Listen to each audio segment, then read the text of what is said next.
یہ جنگ جو ہوئی ہے کربلا میں، مارکہ کربلا جو ہوا ہے، یہ یزید اور امام حسین کے درمیان نہیں تھا، بلکہ حسینیت اور یزیدیت کے درمیان تھا۔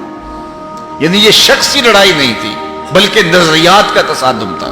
اگر شخصی لڑائی ہوتی تو یزید جیت گیا تھا، بطور شخص حضرت امام حسین شہید کر دیے گئے اور یزید جو ہے وہ تخت و تاج پہ متمکن رہا۔ تو اگر یہ شخصی لڑائی قرار دیں تو یزید جیت گیا اور امام حسین ہار گئے، یہ شخصی کا لڑائی قرار دیں۔ اور اگر یہ لڑائی نظریات کی قرار دیں، اور جو حقیقت میں نظریات کی لڑائی ہے، تو یزیدیت ہار گئی اور حسینیت زندہ باد ہو گئی۔ یزیدیت کا جنازہ نکل گیا۔ وہ تخت و تاج جس کے لیے یزید نے اتنا کچھ کیا تھا، اس کے اپنے بیٹے نے اس پہ تخت پہ تھوکا۔ یزید کا بیٹا معاویہ بن یزید جب تخت نشین ہوا ہے تو وہ گھر سے باہر 6 ماہ نہیں نکلا، اس کا جنازہ ہی نکلا۔ تو لوگوں نے کہا آئیے نا تخت پہ بیٹھی، کہا میں اس تخت پہ نہیں بیٹھنا چاہتا جس سے آل پیغمبر کے خون کی بو آ رہی ہے، میں نہیں اس تخت پہ بیٹھنا چاہتا۔ اور پھر اس کا تخت سمٹ گیا، اس کا نام مٹ گیا، کلنج کے مرض سے تڑپتا ہوا مرا اور انتہائی ذلت کی موت مرا، رسوا ہو گیا، اس کا نام بھی باقی نہیں ہے۔ میں گزشتہ برس کربلا میں حاضر ہوا تو حضرت امام حسین کا چمکتا ہوا روضہ نور دیکھا۔ وہ لمحے بڑے دردناک تھے جب ہم کربلا میں پہنچے اور رات کا موقع تھا، تو ہمارے ڈرائیور نے کہا کہ یہ نہر فرات ہے، وہ نہر فرات جو چمکتی رہی اور جس کی لہریں اچھلتی رہیں، اور کربلا کا یہ مقدس قافلہ پیاسا رہا۔ تو عجیب قلب کے اندر کیفیات کا ایک جہان تھا۔ یہ تو امام حسین کا روضہ ہے نا، لیکن یزید کا نشان نہیں ملا۔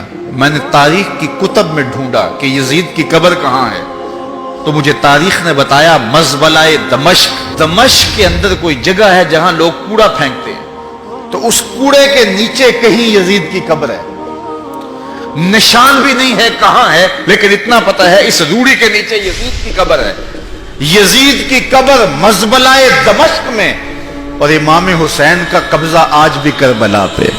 تو یزید کا نام مٹ گیا، اس کا تشخص مٹ گیا، امام حسین کا نام بھی باقی، آپ کا ذکر کی باقی، اور آپ کے تذکروں کی خوشبو بھی باقی۔ تو یہ شخصی لڑائی نہیں تھی۔ میں نے اس دن عرض کیا تھا کہ طلحہ بن عدی بن حاتم نے 30,000 لوگ پشت پہ کھڑے ہونے کی بات کی تھی، لیکن امام نے اس پیشکش کو ٹھکرا دیا تھا، اس لیے کہ آپ حق اور باطل کی راہیں اجالنا چاہتے تھے، اور وہ انہوں نے اجال لی۔ حضرت امام حسین کی شہادت کے بعد بھی یہ جنگیں جاری رہیں۔ مالک اشتر کی قیادت میں مختار سقفی کی فوجیں ابن زیاد کی فوجوں کے مقابلے میں فرات کے کنارے لڑ رہی تھی۔ اللہ تعالیٰ نے فتح دے دی، ابن زیاد نے گھوڑے کو ایڑ لگائی اور میدان چھوڑ کے بھاگ گیا، باقی جو بھی قابو آتا اس کو پکڑ کے قتل کر دیا جاتا۔ خیر یہ لوگوں کی پہنچ سے بہت دور نکل گیا، لیکن اس کا جی گھبرا رہا تھا، پیاس کی شدت تھی، گھوڑا بھی ہانپ رہا تھا۔ تو یہ چلتے چلتے صحرا میں گیا تو وہاں اس نے دیکھا کہ ایک خیمہ ہے، تو سوچا کہ میں چلتے چلتے ان سے پانی کا گھونٹ مانگ لوں تاکہ اپنے جگر کی پیاس تو بچا سکوں۔ تو اس نے گھوڑا کھڑا کیا اور ہانپتا ہوا اس نے پردہ اٹھایا، دیکھا تو خیمے میں امام زین العابدین قرآن کی تلاوت کر رہے تھے۔ تو جب اس نے دیکھا تو ایک دفعہ تو شرم سے پانی پانی ہو گیا، لیکن مرتا کیا نہ کرتا، پیاس کی شدت تھی کہ حضرت پانی دیجئے۔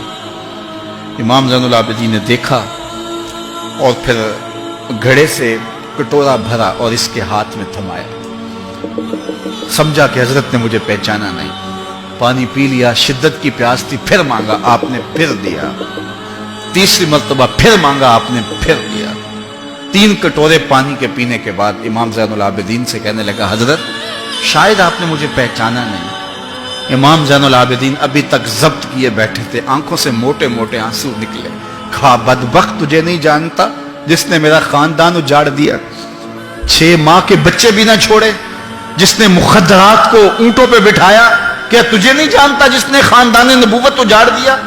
تو کہا حضرت اگر جانتے ہیں تو میرے ساتھ یہ سلوک کیا کیا؟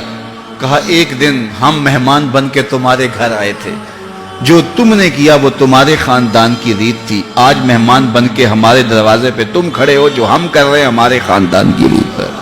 تو یہ شخصی لڑائی نہیں تھی یہ نظریات کا تصادم تھا، تو امام حسین رضی اللہ تعالیٰ عنہ جو چاہتے تھے وہ ہوا، حق اور باطل کی سرحدیں بالکل واضح ہو گئیں، نہ یزید کا وہ ستم رہا، نہ زیاد کی رہی وہ جفا، رہا تو نام حسین جسے زندہ رکھتی ہے کربلا۔